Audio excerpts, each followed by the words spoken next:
जय राम।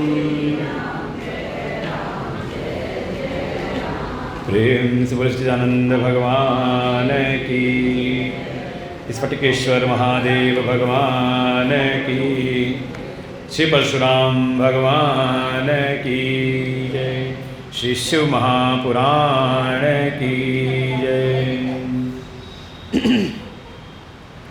ओम सहना भवतु सहनौ भुनक्तु सह वीर्यं करवावहै तेजस्विनावधीतमस्तु मा विद्विषावहै। ओम शांति शांति शांति।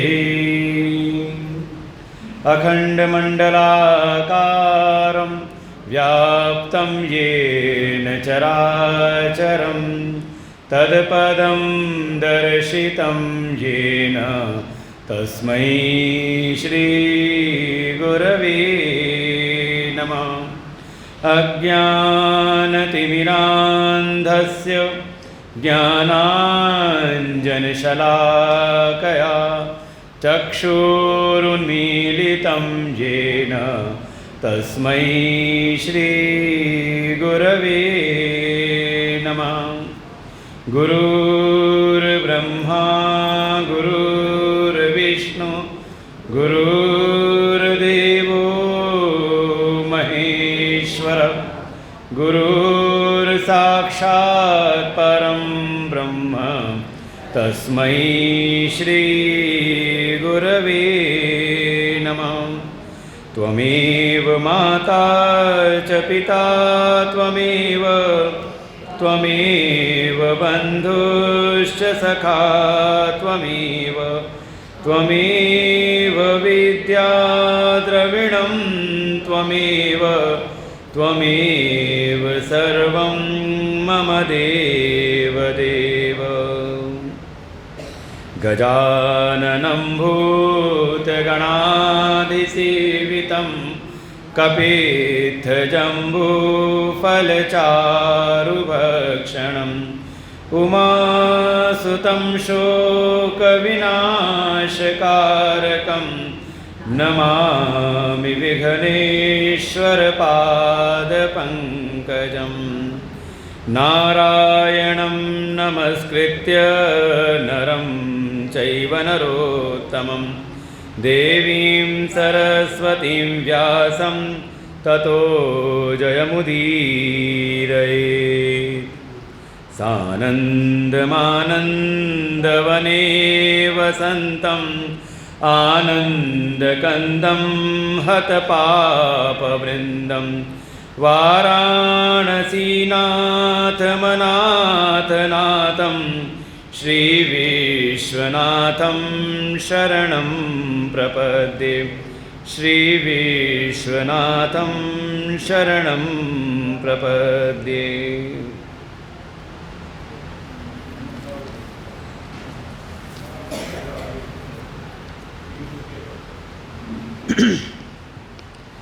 अनंत कोटि ब्रह्मांड नायक परात्पर ब्रह्म सच्चिदानंद स्वरूप भगवान श्री हरि के ही दशावतार और इस मंदिर प्रांगण के अधिष्ठात्र श्री परशुराम भगवान जी के चरणों में कोटशः नमन। साक्षात परब्रह्म स्वरूप जिनके गुणानुवादों का हम वर्णन श्रवण कर रहे हैं, ऐसे स्फटिकेश्वर महादेव भगवान के चरणों में कोटशः नमन। प्रातः स्मरणीय परम श्रद्धेय परम वंदनीय अनंत श्री भूषी सद्गुरुदेव भगवान के चरणों में कोटशः नमन। उपस्थित संत भगवान, वास्तव में जैसे कल का विषय भी था, आप साधना छोटी भी करें लेकिन विनम्रता से भरपूर हो, भीतर अभिमान ना प्रकट करें, तो आपका साधकत्व सिद्ध होता है और भगवान ऐसे साधकों से, ऐसे भक्तों से प्रेम करते हैं। और स्पष्ट आज दिखाई दे रहा है। देखो, साधना की सिद्धि यही है कि आपके चेहरे पर विनम्रता है कि नहीं। विद्या ददाति विनयम। वास्तव में साधना है, ज्ञान है, ये हमें अभिमान से रहित करती है। और अगर साधना हम के मार्ग में हम लगे हो और अभिमान ना मिटे तो समझे कि अभी साधना के मार्ग पे भी ठीक से अभी हम लगे नहीं। जैसा कि हमने कल का प्रसंग भी श्रवण किया, देवर्षि नारद गए थे कठोर तप करने के लिए, लेकिन उस तपस्या के परिणाम स्वरूप जो अभिमान शून्य होना चाहिए था, जहाँ तपस्या के द्वारा भगवान के प्रभाव का उनका एक प्रताप अनुभूत होना चाहिए था, वहाँ उनको अपनी महिमा का अनुभव हुआ। भाई देखो, कथा भी हम क्यों सुन रहे हैं, क्या प्रयोजन है कथा सुनने का? कभी विचार किया मन के भीतर? ये कथा तो रोज़ हो रही हैं, कहीं ना कहीं आप मेरठ शहर में ही अगर देखें तो मुझे लगता है 4-6 जगह कथा तो चली रही होंगी। हम निरंतर कथा सुनते रहते हैं, सत्संग का श्रवण करते रहते हैं, आखिर इस कथा का फल क्या है, परिणाम क्या है, कथा का प्रयोजन क्या है? तो हर जगह कहा जाता है कि हम क्या कर रहे हैं, भगवान के गुणानुवाद कर रहे हैं, भगवान की जो महिमा है हम भगवान की महिमा का प्रतिपादन कर रहे हैं। जैसे हमने पहले दिन शिव महापुराण की महिमा का वर्णन सुना और बारंबार हम कथाओं में भगवान शिव की महिमा को जान रहे हैं। तो तात्पर्य यही है कि जो हम भक्ति के मार्ग में लगे हैं, इस भक्ति के द्वारा, इस भक्ति के मार्ग में जो भी हम साधना कर रहे हैं, जो भी कथाओं का श्रवण कर रहे हैं, इन सब के द्वारा अपनी महिमा का अनुभव ना हो कि हम बहुत अच्छे, बहुत श्रेष्ठ साधक हो गए हैं, हमसे बड़ा भक्त कौन होगा। वास्तव में प्रयोजन है कि इस कथा के द्वारा, साधना के द्वारा हमें भगवान की महिमा का अनुभव हो। यही पहचान है साधना का, सत्संग का, भक्ति का, कि हमारे भीतर हमारा जो हृदय है, हृदय शुद्ध हो, निर्मल हो, और निर्मल हृदय की यही पहचान है कि उसमें अभिमान नहीं होता। और अगर अभिमान हो भी तो केवल एक चीज़ का अभिमान हो, अस अभिमान जाहि जनि भोरे, मैं सेवक रघुपति पति मोरे। अगर अभिमान भी लाना हो तो भक्तों वाला अभिमान लेकर के आए। भक्त का बिल्कुल हर क्षण ये मान रहता है कि मैं प्रभु का हूँ और प्रभु मेरे हैं, ये भाव हर क्षण बना रहे। और मेरे में भी कहा वो मेरे स्वामी हैं और मैं उनका भक्त हूँ, मैं उनका सेवक हूँ। ऐसे ही हमारे हनुमान जी, आप देखिए हनुमान जी की सेवा, क्योंकि उनका भी वर्णन आएगा, रुद्रावतार हैं, 11 रुद्र के अवतार हैं हनुमान जी। वास्तव में सेवा का स्वरूप देखना हो तो हमारे हनुमान जी हैं। कभी हनुमान जी ने कुछ चाहा हो अपने लिए या बड़ा उनका अभिमान दिखाया हो? आप कल्पना करें, जब हनुमान जी की भेंट हुई प्रभु श्री राम से, परिचय हुआ, परिचय बात होने लगी, तो राम जी ने एक बात कही। जब हनुमान जी को लगा कि प्रभु आपने क्यों मुझको विसार दिया, आप क्यों मुझसे ऐसा पूछ रहे हो, मैं पूछ रहा हूँ तो चलो मैं तो अल्पज्ञ हूँ, जीव हूँ, लेकिन आप तो परमात्मा हैं, आप ऐसा क्यों पूछ रहे कि तुम कौन हो? तो भगवान ने एक बात कही, हनुमान अपने दिल में ज़्यादा कुछ बुरा मत मानो। तय मम लक्ष्मण ते दूना, तय मम प्रिय लक्ष्मण ते दूना, तुम तो मुझको लक्ष्मण से भी ज़्यादा दुगना प्रिय हो। जो लक्ष्मण जन्म से साथ लगे हुए हैं, साथ ही खेलते हैं, साथ ही क्रीड़ा करते हैं, वनवास लक्ष्मण जी को नहीं था, लेकिन प्रभु के लिए अपनी पत्नी, परिवार, अपने सुख ऐश्वर्य सब त्याग करके निरंतर चल रहे हैं भगवान श्री राम की सेवा में। इतने नज़दीकी सेवक, उनसे नज़दीक कोई हो सकता है? 14 वर्ष तक शयन भी नहीं किया, इतने परम विरक्त हैं। हर क्षण रात्रि में वीरासन में तत्पर रहते हैं, कोई घटना ना हो जाए, कोई कष्ट ना मिल जाए मेरे प्रभु को। और अभी कोई मिला और तुरंत हनुमान जी को कहा तुम तो मुझको लक्ष्मण से भी दुगने प्रिय हो। अच्छा, आपको कोई ऐसे कह दे तुरंत, कोई किसी के पास आप गए, किसी संत के पास, कुछ उनके सेवक हैं साथ में लगे हुए हैं, और महात्मा जी कह दें अरे तुम आए हो, बड़े अच्छे हो, तुम तो हमारे सेवकों से भी अच्छे हो, क्या होगा मन के भीतर? कुछ अभिमान आएगा कि नहीं आएगा? चलो आगे कथा बढ़ो तो आगे जब हनुमान जी सारा कार्य करके आ गए, माँ जानकी की खोज करके आ गए, और जब आए सब बात बताई, भगवान ने जब प्रशंसा करनी शुरू की है कि हे हनुमान, हे कपि, प्रत्युपकार करऊं का तोरा। तो ये बहुत बड़ी बात है कि तुमने इतना बड़ा मेरा कार्य किया है, इसके बदले तुम्हारे लिए क्या करूं? मुझे तो कुछ दिख ही नहीं रहा कि मैं तुम्हारे लिए क्या कर सकता हूँ। मैं तो तुम्हारा ऋणी हूँ, इसलिए ऋणी हूँ तो सन्मुख हो ही न सकत मन मोरा। मेरी तो इतनी हिम्मत नहीं हो रही कि मैं तो नज़र उठा के तुमको देख भी सकूँ। ये छोटी मोटी प्रशंसा नहीं है। जैसे मान लो हमने किसी से ऋण लिया हो तो जल्दी सीधी नज़र मिलाने की हिम्मत नहीं होती कि हम तो इनके ऋणी हैं। ये बात कही भगवान श्री राम ने। हम हो सामने हनुमान जी की जगह तो शायद अभिमान 7वें आसमान में पहुंच जाए और हनुमान जी कहाँ हैं? तुरंत भगवान के चरणों में गिर जाते हैं। बिल्कुल साधना का परिणाम है अभिमान से हमारा चित्त रहित हो जाए, अभिमान की शून्यता हो जाए, और यही ज्ञान की पहचान भी है।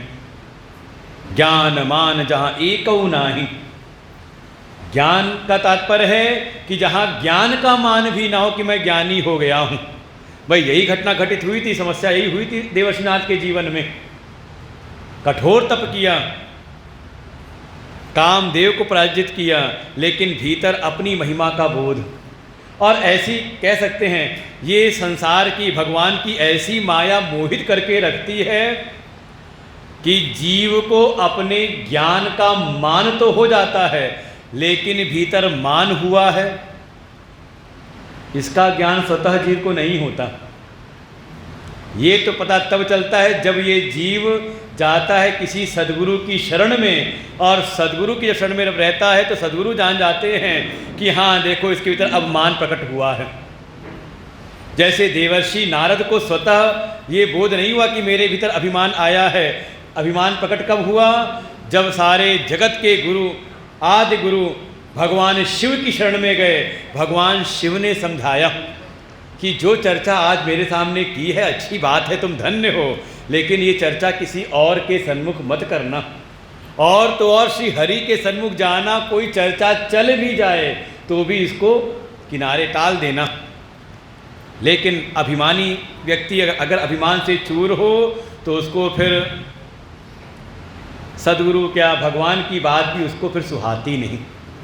इसीलिए आवश्यकता है कि जो भी हमारी साधना है, जो भी हम सेवा है, भक्ति है, ये सब हम किसी के शरणागत हो करके, इसीलिए कहा गुरु बिन होई कि ज्ञान, ज्ञान होई कि विराग बिनु, आचार्यवान पुरुषो वेद। वास्तव में जो आचार्यवान होता है, गुरु के शरणागत होता है, उसको ही उस परम तत्व का अनुभव प्राप्त होता है। वर्णन आया ये जो देवर्षि नारद के जीवन में घटना घटित हुई थी, और फिर पश्चाताप भीतर उत्पन्न हुआ जब भगवान शिव ने अपनी माया खींची और उनको जब लगा अरे ये आज मुझसे कैसा अपराध हुआ, आज मैंने अपने श्री हरि को ही मैंने श्राप दे दिया, क्या करूं, क्या प्रायश्चित करूं। तब भगवान शिव के जो अनन्य प्रेमी हैं भगवान श्री हरि ने देवर्षि से कहा, हे देवर्षि मुझसे क्षमा मत मांगो, तुमने वास्तव में मेरा अपराध नहीं किया है। इन सारे अपराधों के मूल में अपराध है भगवान शिव की अवमानना। पहली बात तो भगवान शिव के प्रताप को न जानना, उनकी महिमा का बोध न होना कि उनकी महिमा से, उनके प्रभाव से ही तुम्हारी वो काम पर विजय हुई थी, तुम्हारी विजय नहीं थी। ये विजय तो थी उनके शाप के कारण, लेकिन तुमने उसको अपनी महिमा जान लिया और उस अभिमान में चूर होकर के तुमने भगवान शिव की अवमानना की। एक तो उनकी महिमा को नहीं जाना, और उसके बाद जो उन्होंने तुमको आज्ञा दी, आदेश दिया, उसको भी तुमने ठीक से स्वीकार नहीं किया। तो सबके मूल में वास्तव में तुमने शिव की अवमानना की है, इसलिए तुम भगवान शिव की ही शरण में जाओ। भगवान शिव के नाम का जप करो, उनके सत नाम का, उनके 100 नामों का जो स्तोत्र है निरंतर उसका पाठ करो। जो शिव तीर्थ हैं वहाँ जाकर के निवास करो, शिव तीर्थों का दर्शन करो और मन को भगवान शिव में लगाओ। देखो साधना का यही स्वरूप है। आज महाराज जी बैठे हैं, साधना ऐसी इनकी महिमा बताइए। देखो साधना है क्या? कुछ भी कर लेने का नाम साधना नहीं होता। जैसे शब्द ये है ना साधना, तो अलग करो तो साधना। जैसे कहते हैं ना अरे ये कार्य करना, तो ऐसे ही मतलब अपने जीवन को साध लेने का नाम है साधना। और जीवन को कैसे साधना है? तो देखिए आपके जीवन में जो कुछ भी व्यवहार है उन सारे व्यवहारों का 3 केंद्र कह सकते हो आप। 3 आधार हैं आपके सारे व्यवहार का। एक तो आपका शरीर, आप शरीर से कोई कार्य करते हो। फिर दूसरा वाणी से, आप वाणी से कुछ व्यवहार करते हो। और तीसरा मन के द्वारा। ये 3 चीज़ें हैं, काय वांग मनः। ये 3 साधन आपको भगवान की ओर से प्राप्त हैं। और देखिए आपका जितना जीवन व्यवहार है, जो भी आप क्रिया कर रहे हो, व्यवहार कर रहे हो, इन तीनों का आधार बना के करते हो। मन से आपने किसी का अच्छा सोचा या मन से आपने किसी का बुरा सोचा, किससे कर रहे हो? ये अच्छा बुरा राग द्वेष किससे कर रहे हो? कहीं ना कहीं मन में आता है ना पहले कि ये बहुत अच्छा है तो इससे चलो अच्छा व्यवहार करें, ये बहुत बुरा है तो इससे आपने फिर इसके अहित की बात सोची। किससे सोचा आपने? कल्पना किससे की? भाई कोई भी कार्य करने के पहले भीतर मन में विचार आता है ना, आप मन से पहले प्लानिंग करते हो ना कि हाँ क्या करना है। तो पहला आधार है आपका मन, तो इस मन को साधना है। फिर कुछ व्यवहार आप करते हो वाणी के द्वारा। अब हम क्या कर रहे हैं यहाँ पर बैठ करके? जो कर रहे हैं सब वाणी से तो कर रहे हैं और हमारे गुरुदेव कहते हैं इस बात को कि कहते हैं ना कि मुख जो है दुकान है और जो जुबान है ना ये ताला है। जैसे कहीं मार्केट में चले जाओ, बहुत सारी दुकानें लगी हुई हैं, तो कैसे पता चलेगा कि किस चीज़ की दुकान है ये? कहा जब ताला खुलेगा तो पता चलेगा कि किस चीज़ की दुकान है कि नहीं? तो ऐसे ही ये मुख दुकान है और वाणी जो जुबान है ये है ताला। जैसे ही ताला खुलता है, जुबान खुलती है, बोलती है, तो पता चलता है कि ये दुकान किस चीज़ से भरी हुई है कि नहीं? अब किसी का मुख खुले और केवल अपशब्द ही निकले हर बात पर, तो लगता है कि भीतर यही भरा पड़ा हुआ है। और किसी का मुख खुले तो प्रेम की बातें निकले, भगवत चर्चाएं निकले, तो लगता है कि हाँ इनका जीवन भगवान के प्रेम से भरपूर है। तो ध्यान रखना, पहला है मन। मन में कैसे कैसे विचार हैं, कैसी आपकी सोच है, वैसा ही आपकी फिर आगे का कार्य दिखाई देगा। फिर दूसरा वाणी आपकी पहचान कराती है, और ये वाणी भी कह सकते कितनी इसकी बात कही जाए। अच्छा, वाणी की देवी कौन है? पक्का ना, कोई संदेह तो नहीं? नाम है सरस्वती। मतलब वाणी कैसी हो? वती कहते हैं, वती या वान, जैसे कहते हैं धनवान, धन ऐसे होता है, ऐसी कहा सरस हो, कुरस ना हो। वाणी कैसे? उसकी देवी है सरस्वती। तात्पर्य है कि वाणी हमारी कुरस ना हो, ऐसी वाणी बोलिए मन का आपा ऐसा तो नहीं कहा ना कि बस बोलते ही सामने वाले का दिल जल जाए अपना हृदय भी शीतल हो और जो सुने उसको भी शीतलता मिले। ये वाणी ऐसी है, इसको भी हम अपने वाणी को भी साधें, इसका नाम है साधना। अपने मन को साधें कि इस मन के भीतर कुसंस्कार ना आए, इस मन के भीतर कोई बुरे संस्कार ना आए, इसका नाम है साधना। फिर वाणी में कोई ये कुरस ना हो, ये हमेशा सरस बनी रहे, इसको साध लेना, मतलब इसका नाम है साधना। और तीसरा है शरीर। शरीर को भी साधना है, क्योंकि ये मन और वाणी शरीर के भीतर हैं और ये शरीर जहाँ जाता है वहीं से इसको संस्कार मिलते हैं। अब आप शरीर को लेके आ जाओ मंदिर में, सत्संग में, तो यहाँ क्या मिलेगा? आपको संस्कार प्राप्त होंगे, अच्छे सद्विचार प्राप्त होंगे। और इसी शरीर को आप लेके चले जाओ दुष्टों के संग में, तो जहाँ झगड़ा, बुराई, निंदा, बुराई बातें हो रही हों, केवल दुनियादारी की चर्चाएं चल रही हों, हाँ, इसी को बैठा दो अखबार के सामने तो केवल दुनिया की बुराइयां ही दिखाई देती हैं। इसीलिए कहा काय वांग मना कार्यमुत्तमम पूजनम जपश्चिंतनम क्रमात्। देखो अब ये 3 साधन हमें प्राप्त हुए, इसी को साधना है। तो साधे कैसे? तो कहा काय वांग मन, शरीर, वाणी और मन, इनसे आपको उत्तम कार्य करने हैं कि निकृष्ट काम करने, खराब काम करने हैं। भाई कोई साधन आपको मिला है, किस लिए मिला हुआ है? बुरे काम करने के लिए कि अच्छे काम करने के लिए? पक्का आज के बाद तो नहीं करोगे ना बुरे काम? हाँ, बार बार सत्संग में आते ही रहोगे तो भगवान की कृपा से हमें वो बल प्राप्त होगा कि प्रतिकूल से प्रतिकूल परिस्थिति में भी हमारा कुपथ पर हमारा पैर नहीं बढ़ेगा। तो इस शरीर, वाणी और मन के द्वारा क्या करें? तो कहा कार्य उत्तम कार्य करें। और उत्तम कार्य है क्या? तो कहा शरीर से, अब देखो क्रमात् है, पूजनम जपस चिंतनम क्रमात्। जैसे क्रम दिया था ना, शरीर, वाणी और मन, तो उसी क्रम में दिया पूजन, जप और चिंतन। शरीर है तो शरीर को साधते हैं हम भगवान के पूजन के द्वारा। जब हम भगवान की पूजा करते हैं, उनका अर्चन करते हैं, तो वास्तव में देखो पूजन अर्चन करने के लिए भगवान के सन्मुख बैठना तो पड़ेगा ना। और भगवान के सन्मुख बैठेंगे तो हमारे भीतर कोई फिर बुरे विचार नहीं आते। भाई जिसके सन्मुख बैठोगे, जिसकी संगत में रहोगे, वैसे गुण आपके भीतर आएंगे। थोड़ा भगवान की सेवा करेंगे अपने शरीर से तो थोड़ी विनम्रता भी आएगी, हमारा अभिमान छूटेगा और थोड़ा भगवान पर विश्वास होगा, उनकी महिमा में निष्ठा बनेगी कि वास्तव में उसको जो कुछ प्राप्त हो रहा है भगवान की कृपा से ही प्राप्त हो रहा है। इसमें मेरा कोई गुण नहीं है, जो भी गुण है वो भगवान के गुण हैं। तो ये भाव है पूजन में। केवल कोरम पूरा ना करें।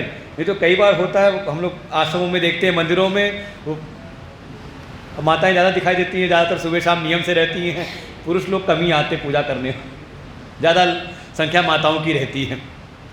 तो कई बार क्या है, 3-4 माताएं आ गई तो वो अब गर्भगृह में भगवान को जल भी चढ़ा रही हैं, पूजा भी कर रही हैं और साथ ही साथ कुछ अड़ोसी पड़ोसी की चर्चा भी करती जा रही है। का ये दोष है।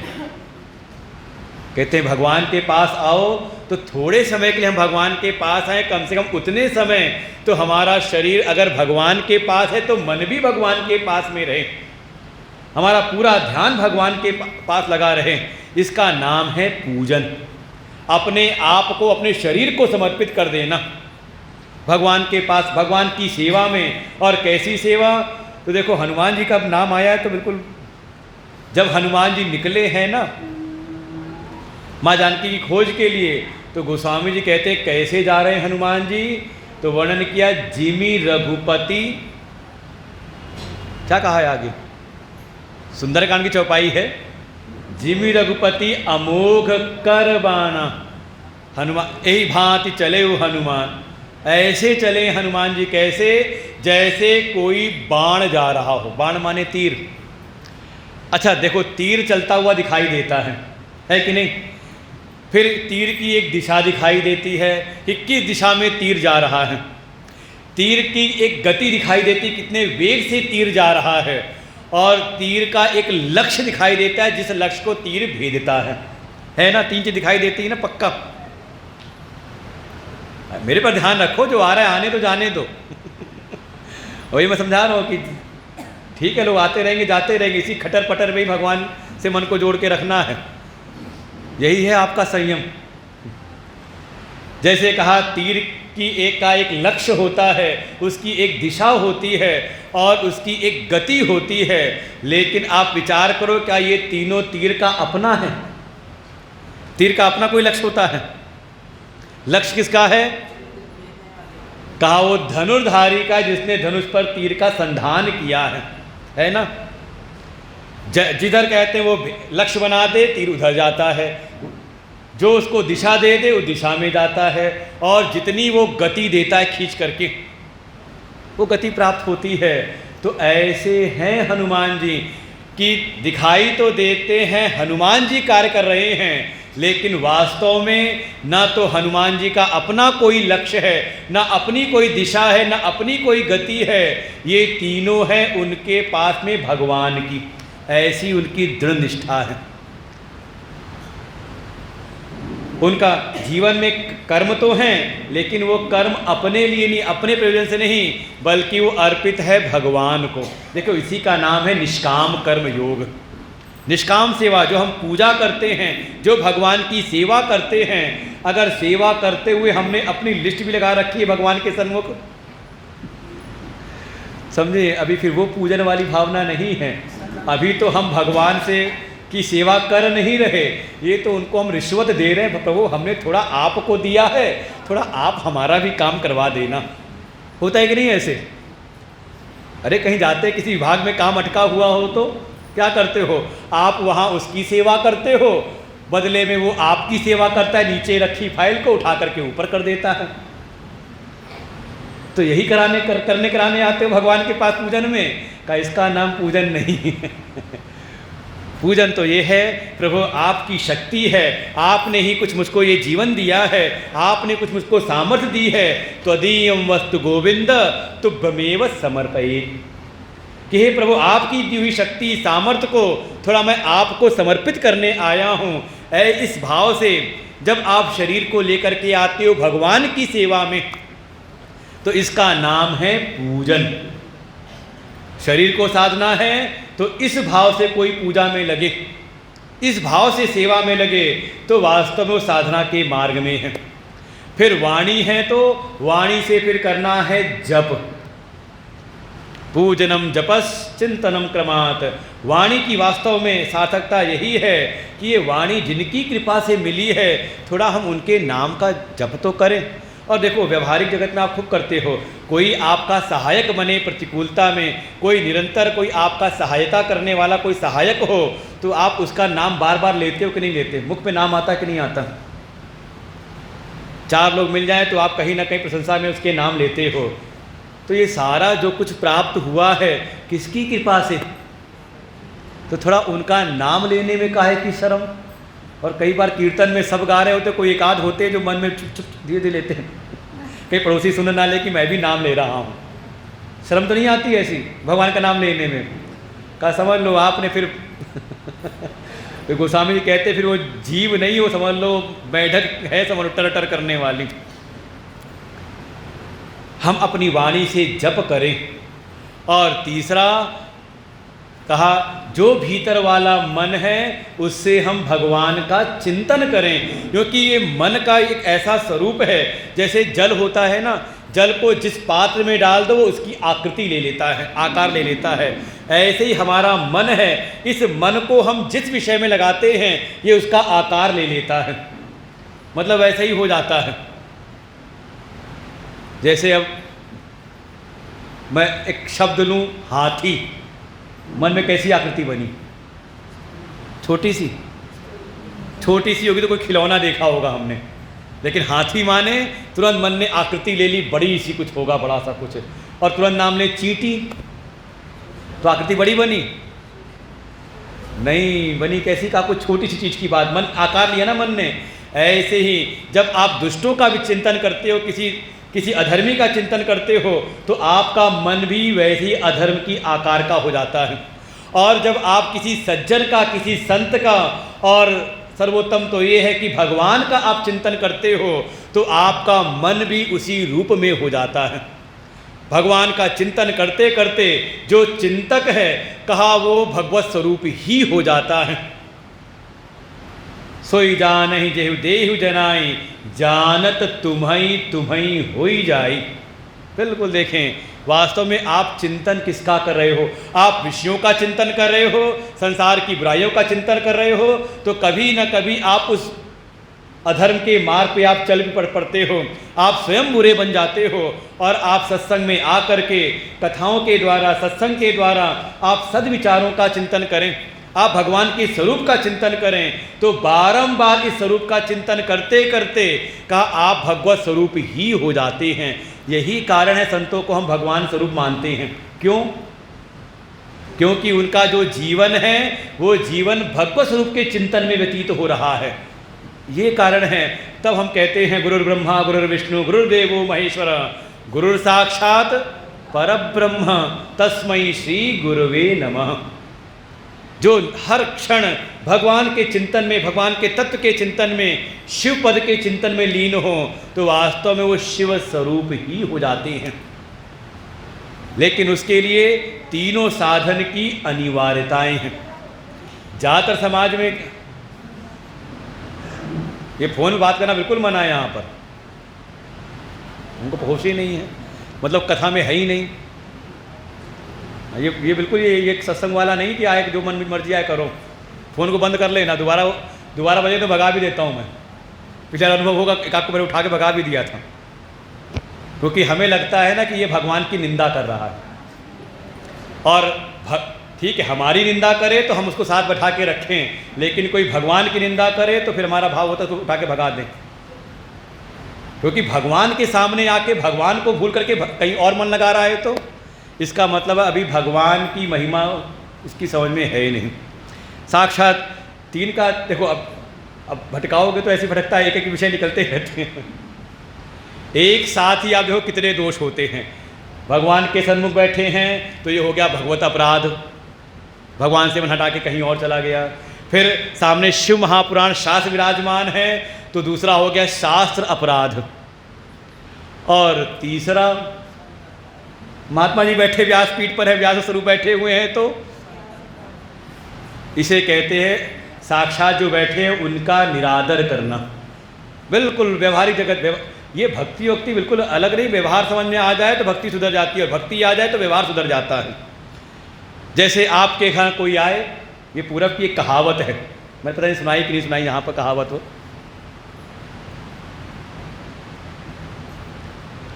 वो कहावत है, सास से बैर पतोहू से नाता। किसी समझ में आया हो?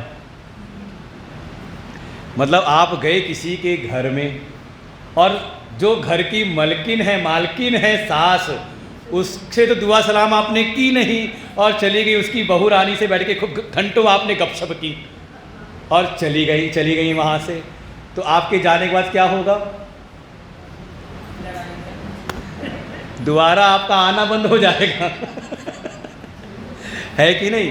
तो ऐसे ही आप आए हो, भगवान के सामने बैठे हो, शिव महापुराण साक्षात शिव स्वरूप शास्त्र के सन्मुख बैठे हो, व्यास के सन्मुख बैठे हो, और उसकी बात नहीं सुन रहे और बात सुन रहे हो कान मिलाए किसी और की, तो इसलिए सबसे ज़्यादा पाप कराने वाला अगर कोई यंत्र है तो वो है हमारे हाथ में मोबाइल।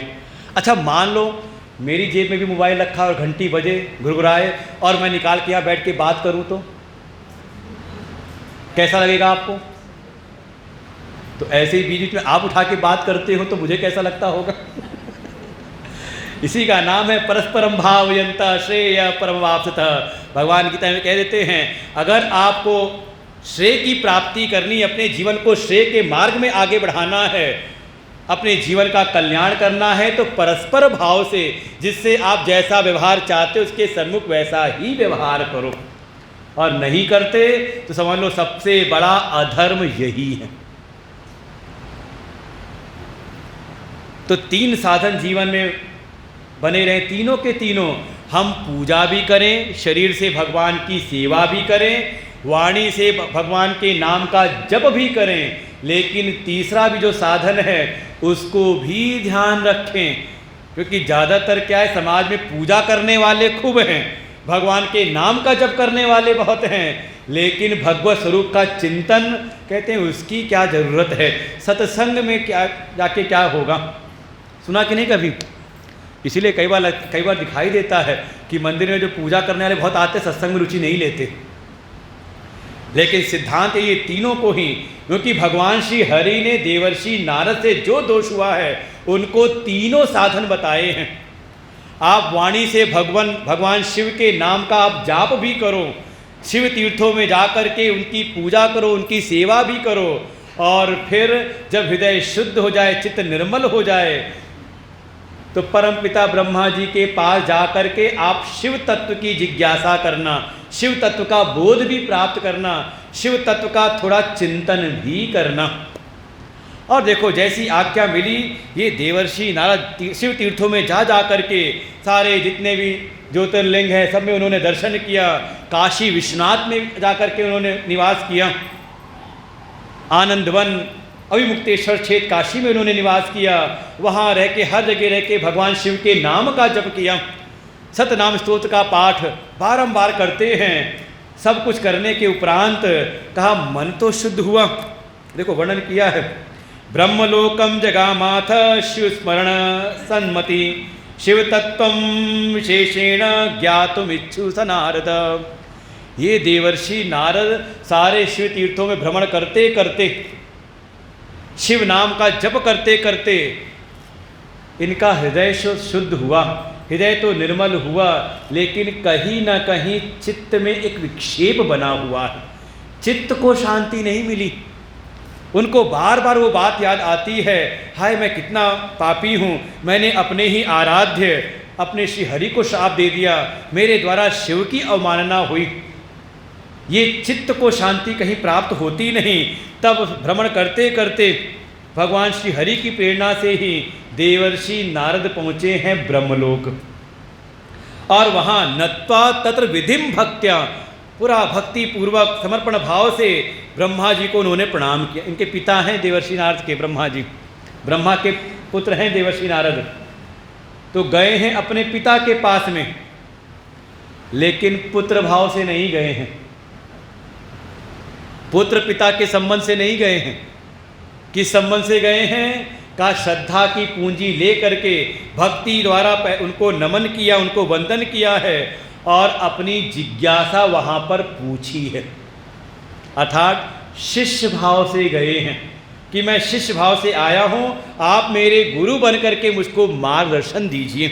पप्रच्छ शिव सतत्वम शिव संयुक्त मानसः, ये जो मैंने साधना की है, मेरा मन भगवान शिव से संयुक्त हुआ है, आप उन्हीं भगवान शिव के तत्व का निरूपण करिए, तत्व का वर्णन करिए, मुझको बताइए कि कौन सा मार्ग श्रेष्ठ है, क्योंकि मैं संसार में सारे कार्य करके देख के आया हूँ। भक्ति मार्गम ज्ञान मार्गम तपो मार्गम सुदुस्तरम, दान मार्गम च तीर्थानाम मार्गम च श्रुतवानहम। क्योंकि मैंने अपने जीवन में जैसे मुझको श्री हरि की प्रेरणा मिली थी, मैंने भक्ति मार्ग का भी अनुसरण किया, मैंने ज्ञान मार्ग का भी अनुसरण किया, तपस्या भी मैंने खूब की, कठिन से कठिन सुदुस्तरम, कठोर से कठोर तप किया, जो पास था उसमें कुछ दान पुण्य भी किया, मैंने त्याग भी किया, तीर्थ भी मैंने किए, जो जो सुने थे साधन सब सुने, लेकिन सब सुनने के बाद भी न ज्ञातम शिव तत्वम च पूजा विधिमतः क्रमात् चरित्रम विविधम तस्य निवेदय मम प्रभो। ये सब कुछ करने के बाद भी मुझको शिव तत्व का बोध नहीं हुआ। इसीलिए मैं आपके पास आया हूँ कि आप विविध प्रकार से भगवान शिव के विविध चरित्रों का वर्णन करते हुए मुझे उनके परम तत्व का बोध करा दीजिए। निर्गुणोपि शिवस्तात सगुण शंकर कथम। मैंने ऐसा सुना है कि भगवान शिव तो निर्गुण निराकार हैं, विभुर्व्यापकम, वो सब जगह सर्वव्याप्त हैं, विभु हैं, सबको व्याप्त करके विराजमान हैं। ऐसे निर्गुण निराकार सर्वव्यापक जो सब जगह विराजमान हैं, ऐसे शिव सगुण कैसे हो जाते हैं? कथम, आप बताइए। और तो और जब सारा जगत, ये सारा जगत भगवान शिव से ही उत्पन्न हुआ है, शिव में ही स्थित है, शिव में ही अंततः लीन हो जाता है, तो इसी जगत में ये जो जीव है ये क्या कारण है, ऐसी क्या माया है कि इतना मोहित हो जाता है कि शिव में ही रह करके, शिव में ही जीवन जीते हुए भी उसको शिव तत्व का बोध क्यों नहीं होता? ये सब रहस्य आप मुझको बताइए। और तो और, कथम प्रसन्नताम याति शंकरो लोक शंकर। हमने सुना है भगवान शिव बड़ी शीघ्र प्रसन्न हो जाते हैं, लेकिन कैसे होते हैं ये तो बताइए। उनकी प्रसन्नता का क्या कारण है? और भी और, ब्रह्मा विष्णु महेशश्च त्रयो देवा शिवांशजा। उन्हीं परम शिव से ही ये तीनों देव प्रकट होते हैं, उनके अंश से ही प्रकट होते हैं। ब्रह्मा विष्णु और महेश सब के सब भगवान शिव के ही अंश हैं। ये भी आप मुझको बताइए, इनके रहस्य भी। और कैसे माँ भगवती उमा का आविर्भाव हुआ, पार्वती के साथ उनका कैसे संग हुआ, कैसे उनकी उत्पत्ति हुई और कैसे उनका शिव से विवाह हुआ। एक एक करके सारे प्रश्न पूछे हैं। और जब पूछ लिया तो बाद में एक बात और कह दी, बहुभ्यश्च शतं पूर्वं न तृप्तोऽस्मि जगत प्रभो अतस्त्वां शरणं प्राप्त कृपां कुरु ममोपरि। मैंने सुना तो बहुत कुछ है, लेकिन मुझे तृप्ति नहीं मिली, इसलिए जो मैंने पूछा है वो सब तो आप बताना ही बताना। लेकिन सतत्वम सरहस्यम, रहस्यों के साथ में, तत्वों के साथ में, केवल कथानक नहीं, उन कथाओं का जो सार तत्व है उसके सहित आप बताना।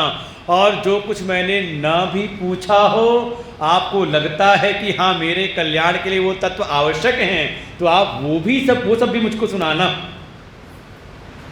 ऐसे शरणागति ग्रहण की ब्रह्मा जी की शरण में गए देवर्षि नारद, तब अपने शरणागत शिष्य को स्वीकार किया ब्रह्मा जी ने। और फिर देवर्षि नारद को सारे जगत के रहस्यों का वर्णन करते हैं। और देखो, तीन चीज़ों का को विचार करना बहुत ज़रूरी है। जो कहा ना, मन से चिंतन करें, तो किसका चिंतन करें? तो तीन तत्वों का चिंतन जरूर करना चाहिए। पहला, मैं कौन हूँ। पूछें आपसे आप कौन हो तो क्या बताओगे? एक बच्चे ने पूछा था, मोदी जी से पूछ लिया था एक सभा में, आप हैं कौन? तो मोदी जी मुस्कुराए, क्या बताऊं तुमको मैं अभी खोज में लगा हुआ हूं कि मैं कौन हूं ऐसी जवाब था उनका। अभी कुछ कुछ जान पाए, कुछ और जानना बाकी है। मैं कौन हूं, ये जीव कौन है, जीव का स्वरूप क्या है, थोड़ा इसका विचार करें। फिर ये जो हमें जगत दिखाई दे रहा है, ये सारा जगत क्या है, जगत का रहस्य क्या है, थोड़ा जगत का विचार करें। और तीसरा, ये जीव और जगत जैसा भी हमें अनुभव में आता है, तो एक चीज़ तो अनुभूत है कि ये स्वतंत्र नहीं दिखाई देते, लगता है ये किसी के द्वारा लगाए जा रहे हैं कि नहीं।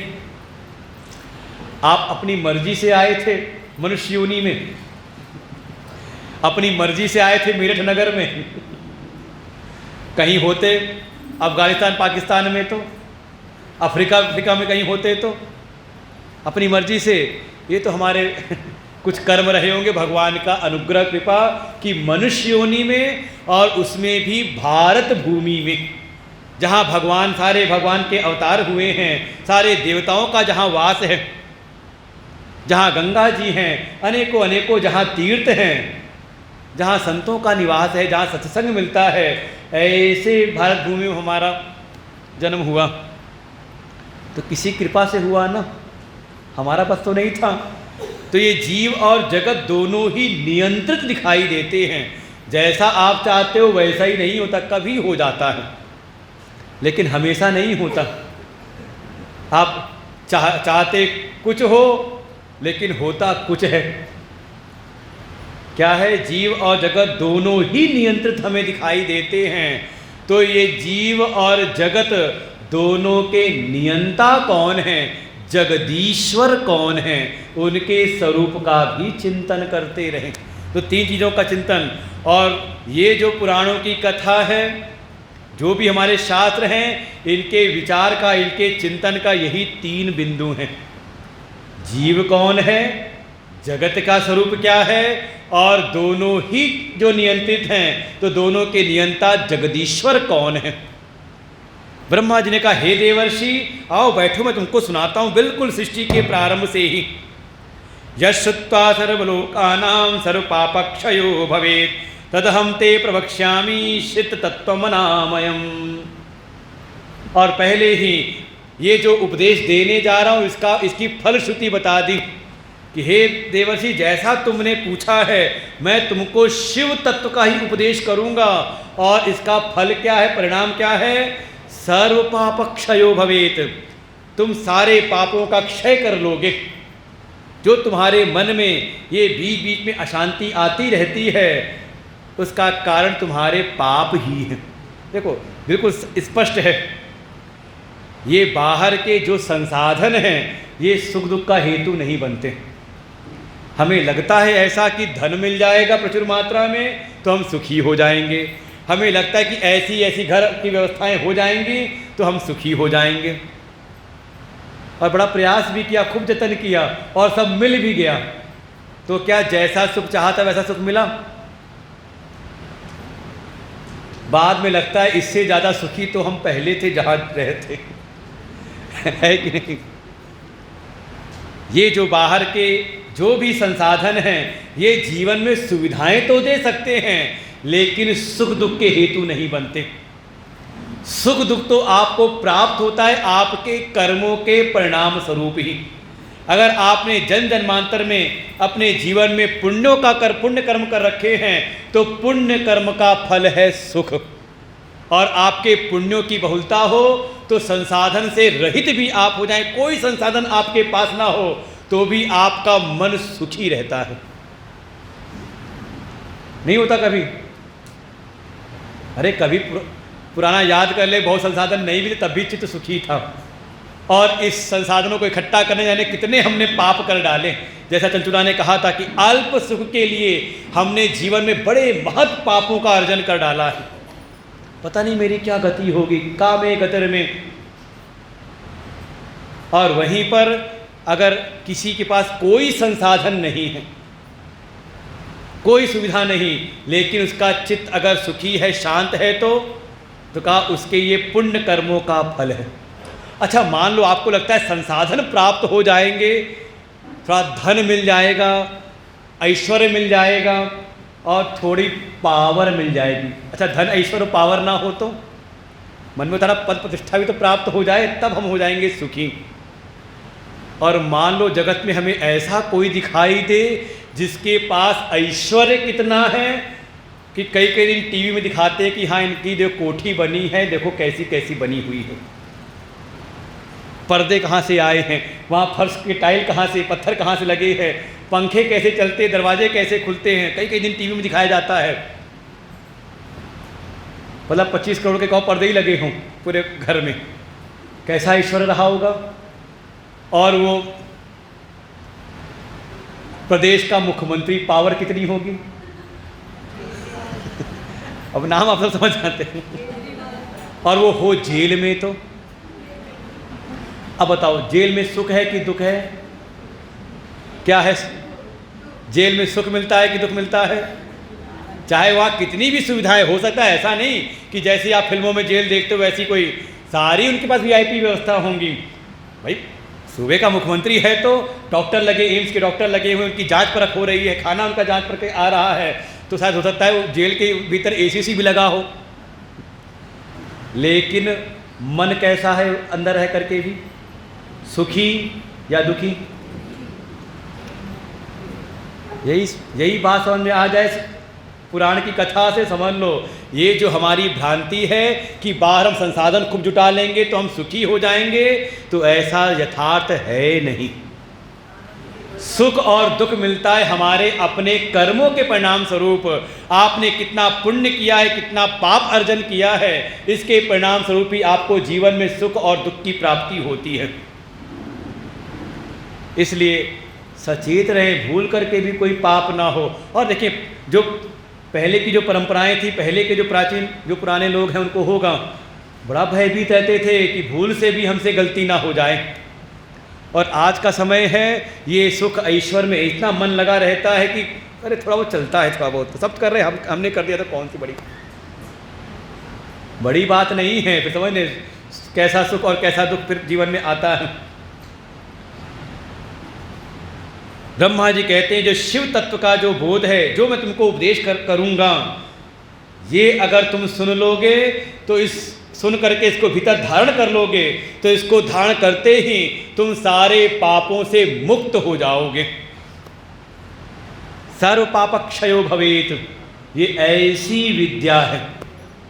इसलिए ऐसी विद्या है तो ये आसानी से प्राप्त नहीं होती, बहुत एकाग्रता चाहिए, बहुत हृदय की पवित्रता चाहिए, तब भीतर ये ज्ञान प्रवेश होता है। और ब्रह्मा जी ने प्रारंभ किया उपदेश करना, और सृष्टि के प्रारंभ से ही महाप्रलय काले च नष्टे स्थावर जंगमे आसीत तमोमयम सर्व अनर्क ग्रह तारकम। कहते हे देवर्षि, बिल्कुल मैं महाप्रलय काल जिस समय कुछ भी नहीं था, बिल्कुल सारी सृष्टि केवल तमोमय थी, ना तो वहाँ पर कोई सूर्य था, न चंद्रमा थे, ना कोई तारे थे, बिल्कुल ना दिन न रात, केवल तममय सृष्टि थी। केवल और केवल कुछ भी, न प्रकृति न प्रधान, ऐसी था। उस समय भी का एक तत्व था। क्या था? तो कहा तत्सत ब्रह्मेति श्रुत्वा सदेकम प्रतिपद्यते, जिसको श्रुतियों ने, उपनिषदों ने, वेदों ने सत तत्व कहा है, सन्मात्र। इसीलिए सत का कभी नाश नहीं होता। और देखो विचार करो आप अगर, तो यही सत ही हमारा अपना वास्तविक स्वरूप है। मैं हूँ, अनुभव है कि नहीं आपको? अच्छा, कोई स्थिति ऐसी है जिसमें आपको मैं हूँ अपनी सत्ता का बोध ना हो? आप नहीं हो, मैं क्या कहूँ, भगवान भी आके कहे ना कि तुम नहीं हो, तो भी आप मानोगे नहीं, कहोगे मैं हूँ तो काहे जो हूँ मैं क्या हूँ ये परिवर्तित हो जाता है। मैं बालक हूँ, बालक से युवा हुआ, युवा से वृद्ध हुआ, मैं विद्यार्थी हूँ, मैं ब्रह्मचारी हूँ, मैं गृहस्थी हूँ, मैं वानप्रस्थी हूँ, मैं सन्यासी हूँ, मैं क्षत्रिय हूँ, मैं ब्राह्मण हूँ, मैं वैश्य हूँ, मैं शूद्र हूँ। ये सब परिवर्तित हो सकता है। क्या हूँ ये परिवर्तित तो हो सकता है, परिवर्तन तो हो जाता है, लेकिन मैं हूँ। अच्छा मान लो जब तक जीवन है तब तक तो मैं हूँ, और आ गए यमदूत और यमदूतों ने देखा, आपके कर्मों का विचार किया और अपना पाश डाला आपके जीव पर और बांध करके खींचने लगे, तो उस समय अनुभव हो रहा हो कि नहीं, मैं हूँ यमदूतों के द्वारा ले जाया जा रहा हूँ। अच्छा, धर्मराज के सामने आपको प्रस्तुत किया गया, आपकी पेशी हो रही है, तो वहाँ भी मैं हूँ, हो कि नहीं? आप सत्ता है कि नहीं आपकी? अच्छा, चाहे नरक गए चाहे स्वर्ग गए, नरक में आपको दुख की यातनाएं मिली, दुख मिल रहा है, स्वर्ग में आपको सुख मिल रहा है, तो वहाँ भी अनुभव करने वाला मैं हूँ कि नहीं? का यही जो हूँ आपकी अस्मिता, आपकी जो सत्ता है, का इस सत्ता का कभी भी नाश नहीं होता, और ये साक्षात परमात्मा का ही स्वरूप है। उसी को श्रुतियों में, उपनिषदों में कहा हरि ओम तत् सत, ओम तत्सत ब्रह्म इति, उसको इसी नाम से कहा गया, वही सत्य है। उस सत्ता का नाश, केवल वो सत्य मात्र था, सत्ता मात्र थी, उसके अतिरिक्त कुछ और कुछ भी नहीं था। उसी के फिर अनेकों वो कैसा है का अमनो गोचरम वाचा विषयम न कदाचन, उस सत्य तत्व को ना तो आपकी इंद्रियां देख सकती हैं, ना आपकी वाणी पकड़ सकती, ना मन उसका विचार कर सकता है। का ये इंद्रिय मन वाणी से ये तत्व परे है, बल्कि उसकी सत्ता से ही ये इंद्रिय प्राण मन बुद्धि आदि क्रियाशील होते हैं। ये बिल्कुल मूल रहस्य है, प्रारंभ में सूत्र दिया है, उसी को कहा सत्यम ज्ञानम अनंतम च परानंदम परम, वही सबसे परम सबसे श्रेष्ठ है, वही अनादि अनंत है, वही परम सत्य है, वही ज्ञान है। देखो जो ज्ञान, अब देखो दो प्रकार का ज्ञान हो सकता है। एक ज्ञान वो है जो विषय जनित ज्ञान है, कोई विषय सन्मुख आया तो उसका आपको ज्ञान हो गया, लेकिन एक ज्ञान निरंतर आपके भीतर प्रकाशमान है कि नहीं? एक तो मैं हूँ और मैं अपने होने को जानता हूँ। जान रहे कि नहीं जान रहे? हर समय ये लगा कि मैं हूँ तो, लेकिन पता नहीं अरे यहाँ तक मान लो कहीं चोट वोट लगी दिमाग पर और आप भूल गए, वो ऐसा फिल्मों में दिखाते हैं कि उसकी याददाश्त गुम हो गई। अच्छा, याददाश्त गुम हुई तो क्या है वो भूल गया, लेकिन मैं हूँ, लेकिन क्या हूँ ये याद नहीं आ रहा, लेकिन मैं हूँ और अपने होने को तो जान रहा है ना। तो कहा ये जो भीतर जो संवित है, ये जो ज्ञान है, कहा ये भी नहीं मिटता। और देखो दुनिया में जो भी आपको ज्ञान दिया जा रहा है, उसके पहले, उस ज्ञान को होने से पहले आप अपने होने को जानते हो। ये बिल्कुल यथार्थ है, विचार करें तो। ये समझ लो उपनिषदों का ही ज्ञान है। आखिर शिव तत्व की बात चल रही है तो निर्विकल्पम निरारंभ निर्मायम निरुपद्रवम, उस समय कोई उपद्रव नहीं, कोई प्रपंच नहीं, कोई प्रकृति नहीं, केवल वो सन मात्र था। उन्हीं सन मात्र में ही जो सत्ता मात्र तत्सद ब्रह्म थे, उन्हीं के भीतर एक संकल्प हुआ कियता चैव कालेन द्वितीय इच्छा भवत किल, कि मैं एक से दो हो जाऊं। देखो एकाकी न रमते, अकेलेपन में ना ज़्यादा मन लगता नहीं। लगता है आपका ध्यान लगाना तो पता चलेगा कितनी देर आपका ध्यान लगता है, अपने साथ कितनी देर रह पाते हो। परिचय वहीं प्राप्त होता है, बहुत देर मन लगता नहीं एकांगी जीवन। तो ऐसे ही उस सत्ता के मन में भी आया कि मैं एक से दो हो जाऊं,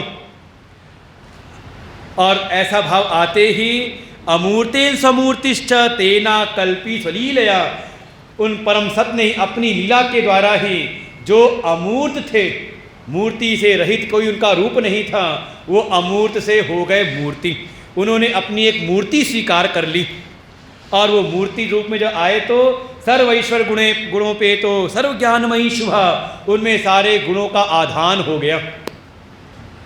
जो अमूर्त थे, निराकार थे, निर्गुण थे, वही फिर हो गए सगुण, उसमें सारे गुणों का आधान हुआ।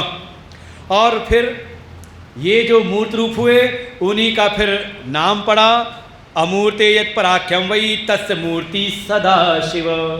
जब वो अमूर्त रूप में थे, सत्ता मात्र थे, तो उनका नाम था तत्सत ब्रह्म, और जब वही मूर्त रूप हुए तो उन्हीं का नाम पड़ा सदाशिव, जो सदा कल्याण स्वरूप हैं। ऐसे सदाशिव उनका नाम पड़ा, वही हुए ईश्वर। उन्हीं को ईश्वर अर्थात गुण आ गए तो उनमें ईशन करने की सामर्थ्य आ गई, सबको नियंत्रित करने की सामर्थ्य आ गई, उन्हीं का नाम हुआ ईश्वर। फिर उन्होंने ही अपने साथ विहार करने के लिए अपने भीतर से अपनी एक शक्ति को प्रकट किया। शक्ति तदैकल्प कलेनापि सवैरम विहता तनु स्वविग्रहा स्वयं सृष्ट्वा स्वशरीरान पायिनी। अपनी एक शक्ति प्रकट की, उस शक्ति का ही नाम पड़ा प्रधान, प्रकृति, माया, ये सब नाम पड़े उन्हीं के, और उन्हीं का नाम पड़ा सा शक्ति अंबिका प्रोक्ता, वही हुई माँ अंबिका। अच्छा, शक्ति भी हो गई, सदाशिव भी हो गए, लेकिन विहार करें कहाँ पर? तो विहार करने के लिए स्थान भी होना चाहिए। तो विहार करने के लिए ही उन्होंने एक सुंदर आनंद वन का निर्माण किया, जिसमें वो ऐसे वन की उत्पत्ति की जिसमें वो आनंद विहार कर सकें। इसे नाम रखा आनंद वन। और विहार करते करते उसी का नाम पड़ा शिवलोक, जहाँ शिव विहार करें। और ऐसा प्रण किया कि हम कभी भी, दोनों ने, जो सदाशिव हैं और अंबिका, उन दोनों ने ऐसा प्रण किया कि हम कभी भी इस क्षेत्र को कभी भी अपने से मुक्त नहीं करेंगे, इसको कभी हम छोड़ करके नहीं जाएंगे। तो उनसे हमेशा ही वो अविमुक्त हुआ, मतलब उनसे कभी मुक्त नहीं रहा, हमेशा उनका वहाँ वास है, इसीलिए उसी का नाम पड़ गया अविमुक्त क्षेत्र। और उसी का फिर आगे नाम पड़ा काशी। माना जाता है भगवान शिव के त्रिशूल पर विराजमान है, सारी सृष्टि का प्रलय हो जाता है, लेकिन ये अविमुक्तेश्वर क्षेत्र काशी का प्रलय नहीं होता। अस्यानंदवनम नाम पुराकारी पिनाकिना। इसलिए ये आनंद देने वाला क्षेत्र है। ऐसा बढ़िया वहाँ पर विहार करने लगे, आनंद विहार होने लगा। लेकिन तभी मन में आया कि जगत का कार्य भी तो करना है, तो जगत का कार्य कौन करेगा, कैसे हो जगत का कार्य, जगत की व्यवस्था कैसे हो। जैसे मान लो बढ़िया आपका घर है, आपके मान लो कोई संस्थान है, बढ़िया चल रहा है, आपको जाना है कहीं घूमने के लिए, तो आनंद विहार करने जाना हो, कहीं आपको तीर्थ यात्रा पे जाना हो तो मन में चाहिए होता है नहीं। अच्छा वाहन तो जाओगे ही जाओगे, लेकिन मन में चिंता रहती है कि नहीं हम तो जाएंगे घूमने के लिए तीर्थ यात्रा पर, तो हमारा घर कौन देखेगा, यहाँ दिया बाती कौन करेगा, चिंता होती कि नहीं होती। हमारे संस्थान है, अच्छा मान लो समिति वाले कहीं जा रहे हो टूर पर, तो मन में होता है कि नहीं मंदिर की व्यवस्था कैसे कौन देखेगा, तो कोई होना चाहिए, नियुक्त करते हैं ना, चलो आचार्य जी को नियुक्त कर दिया, आचार्य जी देखेंगे, करते कि नहीं करते। तो यही भाव आया कि ये जगत का कार्य कैसे हो, तो ऐसा विचार जब आया कि हाँ कोई होना चाहिए, तब ऐसा भाव आते ही सव्य व्यापारयान चक्रे दशमें अंगे सुधासवम, भगवान शिव ने अपने वाम अंग में के 10वें अंग पर ही अमृत का सिंचन किया, कुछ अमृत को रगड़ा, और उसको रगड़ते ही उससे एक दिव्य पुरुष की उत्पत्ति हुई, और वो दिव्य पुरुष सामने प्रकट हुआ। उसने हाथ जोड़ के प्रार्थना की, नामानि कुरु मे स्वामिन वद कर्म जगवती, हे स्वामिन आप मुझको मेरा नाम बताइए, मेरा नाम क्या है और मेरा काम क्या है, मेरे नाम और काम दोनों बताइए आप मुझको। भगवान शिव ने कहा, शिववाच विष्णुवती व्यापकत्वात्ते नाम ख्यातम भविष्यति, अरे तुम सारे जगत को व्याप्त करके रहोगे, सारे जगत में तुम व्यापक होगे, इसलिए तुम्हारा नाम होगा विष्णु। ये विष्णु शब्द की परिभाषा है, सर्वव्यापकत्वात्, जो सबको व्याप्त करके रहे उसी को कहते हैं विष्णु। और तुम्हारा सृष्टि के पालन के लिए तुम्हारी उत्पत्ति मैंने की है, इसलिए पहले जा कर के तप करो, तप के द्वारा वो शक्ति सामर्थ्य प्राप्त करो, फिर इस कार्य को करना जो मैं तुम्हें कार्य दूंगा। और इधर आज्ञा प्राप्त की और ये विष्णु चल पड़े तप करने के लिए। दिव्यम 12,000 वर्षम, 1000 दिव्य वर्षों तक ये भगवान विष्णु तप में लीन रहे। और तप करते करते एक समय ऐसी स्थिति आई कि जलधारा ही संयाता विविधा शिव माया, भगवान शिव की माया से ही वो जो तपस्या में लीन विष्णु हैं उनके शरीर के अंगों से जल की धारा निकलने लगी। कभी देखा हो भगवान को ऐसा? एक स्थान है नेपाल में ही, कभी जाएंगे तो वहीं पे एक है, वहाँ दर्शन होता है लेटे हुए भगवान हैं, और कई बार दिखाई देता। तो शरीर के अंगों से जल की धारा निकलने लगी, और जल की धारा में ही वो सारा जल जो था जाके पूरे सारे जगत को उसने व्याप्त किया, और वो उसकी जल में ही वो शयन करते रहे। और जब जल में शयन करने लगे तो जल को कहते हैं नार, और नार में ही जो अयन करें, निवास करें, अयन के 2 भाव होते हैं। अयन का एक भाव होता है मार्ग, जैसे दक्षिणायन का मार्ग, उत्तरायण का मार्ग, और अयन का ही एक भाव होता है घर, निवास। तो जो नार, जल को कहते हैं नार, जो नार में अयन करें तो उनका एक नाम और पड़ गया, नारायणाइति नामापि तस्या श्री सम्मतम, उनका नाम एक और हुआ नारायण। और इसी में जल में शयन करते करते ही भगवान शिव की माया से इनके भीतर से ही 24 तत्व प्रकट होने लगे।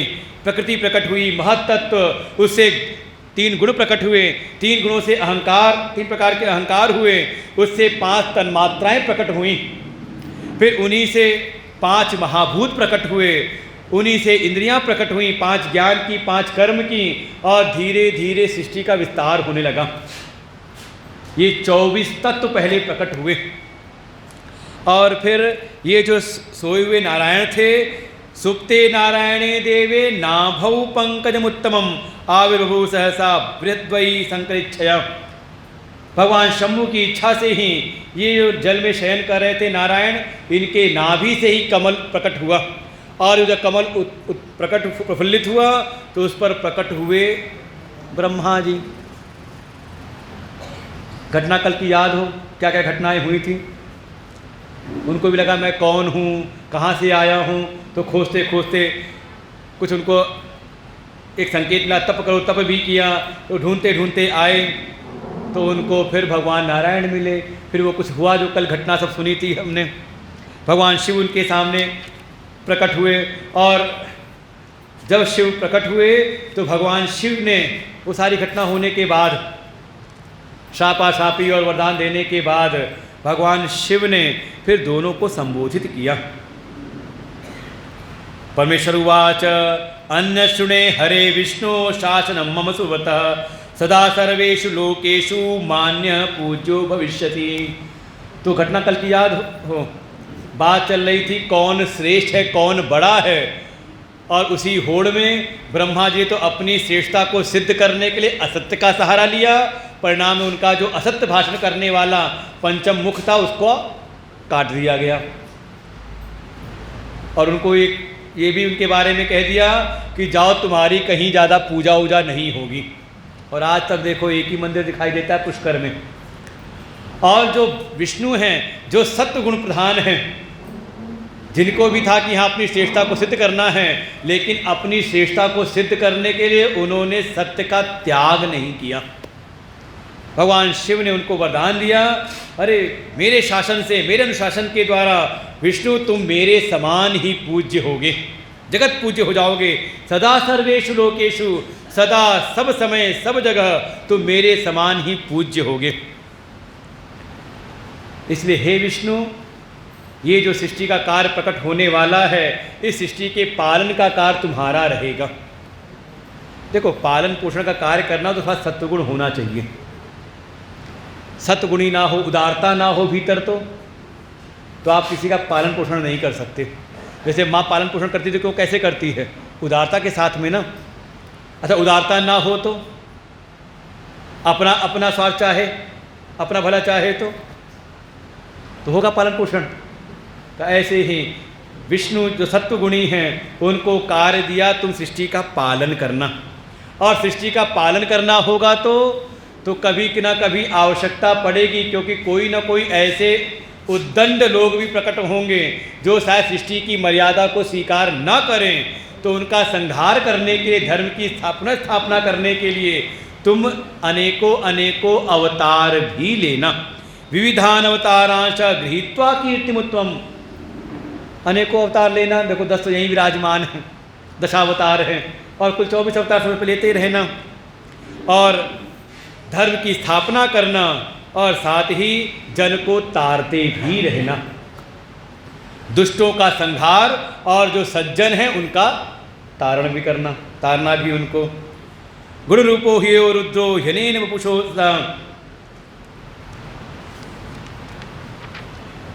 भगवान शिव उसके बाद जो बात कहते हैं, लेकिन बहुत सावधान रहना चाहिए पूजन के मार्ग में, भक्ति के मार्ग में। नहीं तो कई बार ऐसा होता है, कोई शिव का भक्त हो तो हरि की निंदा करता है, कोई हरि का भक्त हो तो। देखो, स्तुति कथन करना एक अलग बात है। जब हम कहीं पर जैसे मानो शिव पुराण में है, तो यहाँ शिव की महिमा का वर्णन है, तो यहाँ तात्पर्य उनकी निंदा करना नहीं है, बाकी अन्य की का बाकी हैं, लेकिन यहाँ पर शिव की महिमा का वर्णन करते, शिव की स्तुति करते हैं, लेकिन कहीं पर भी हरि की निंदा नहीं है। और स्वयं भगवान शिव ही कहते हैं, हे विष्णु, ये मेरा देवा द्वारा स्थापित अनुशासन है। रुद्र ध्येयो भवांश्चैव भवध्येयो हरस्तता। हे विष्णु, आप रुद्र के ध्येय होगे, मतलब आप पूज्य रहोगे, और जो रुद्र हैं वो आपके ध्येय बनेंगे, जो रुद्र हैं वो आपके पूज्य हो रहेंगे। ये बना रहेगा, ये परस्पर भाव हमेशा ही। और तो और इस संसार में भी भाई वस्तु तत्व से हम दोनों एक ही हैं, दो नहीं हैं, एक ही हैं। अब आरती भी गा लेते हो, ब्रह्मा विष्णु सदाशिव जानत अविवेका, प्रणवाक्षर के मध्य। क्या मतलब हुआ कि अगर कोई इनको अलग अलग जानता है, अलग अलग देख रहा है, तो अभी उसको तत्व का ज्ञान नहीं हुआ, अभी अविवेक की दृष्टि है, उसको विवेक की दृष्टि प्राप्त नहीं, इसलिए वो तत्व से नहीं देखा तो उसको अलग अलग दिखते हैं। लेकिन अगर तत्व से विचार करें तो ये तीनों ही एक हैं।